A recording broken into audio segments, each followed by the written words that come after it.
Pheu Thai Party's policy does not include an amnesty for Thaksin Chino what? Well, we are trying to dissect this statement because it could still mean that if something they have not ruled out absolutely amnesty, but it could be something like, okay, it's not going to come from us, it's going to come from the people, which means that if the public call for an amnesty in the future, maybe through a referendum, it could still happen.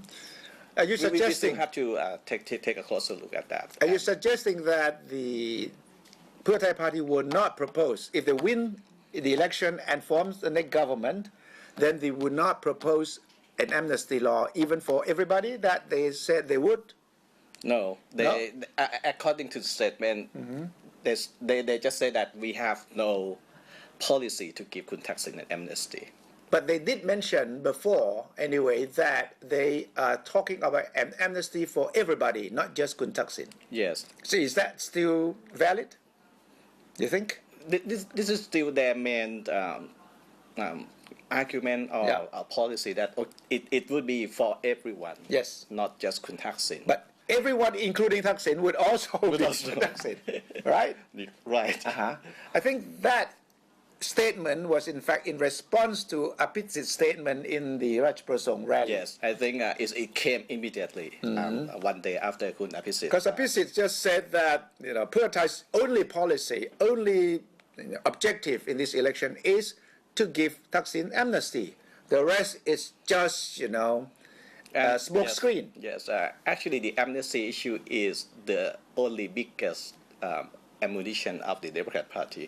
I think deep down inside they're still wanting the Pheu Thai Party to say, hey, I still want to give Kun Thaksin an amnesty. Otherwise, they have nothing else to attack the Pheu Thai Party quite powerfully. So if the Pheu Thai said we will not give Kun Thaksin any chance to come back, or we will not help him come back, that would take away the last possible ammunition from the Democrat Party. But don't forget that Chalerm Yubamrung of the Pheu Thai Party had said all along that the main objective of the campaign is to give amnesty to Thaksin and bring Thaksin back home. Yes, that is partly Kun Chalerm's own thinking. He believed that if the Pheu Thai Party made it a policy, it would make it easier for the party to move in that direction after the election. Yes.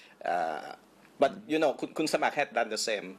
He did the same and failed. Yeah. So maybe this is a good idea for Kun Chalerm to have this kind of planning.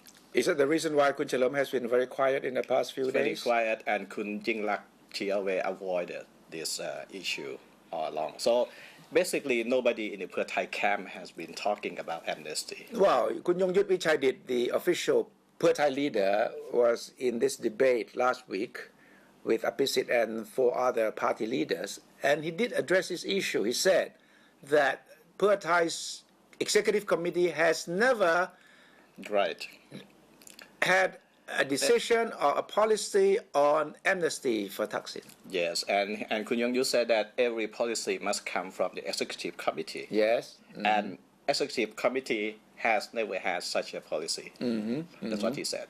But actually, the only person who has been talking about this amnesty the most is Kun Thaksin himself. That's right. In his own interviews to the foreign media, he always said that I'm going to come home in November or so and so.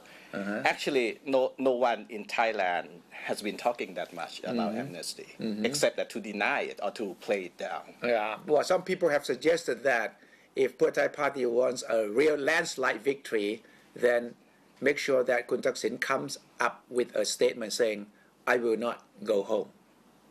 Wow, or I will not accept an amnesty. That would be a stimulant to a major landslide for the Pheu Thai Party, me think. But you don't think Thaksin will do that? I don't think he would do that. Okay.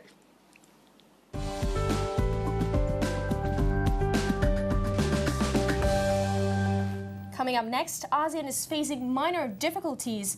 Let's see how it copes with regional issues like trade and the human trafficking.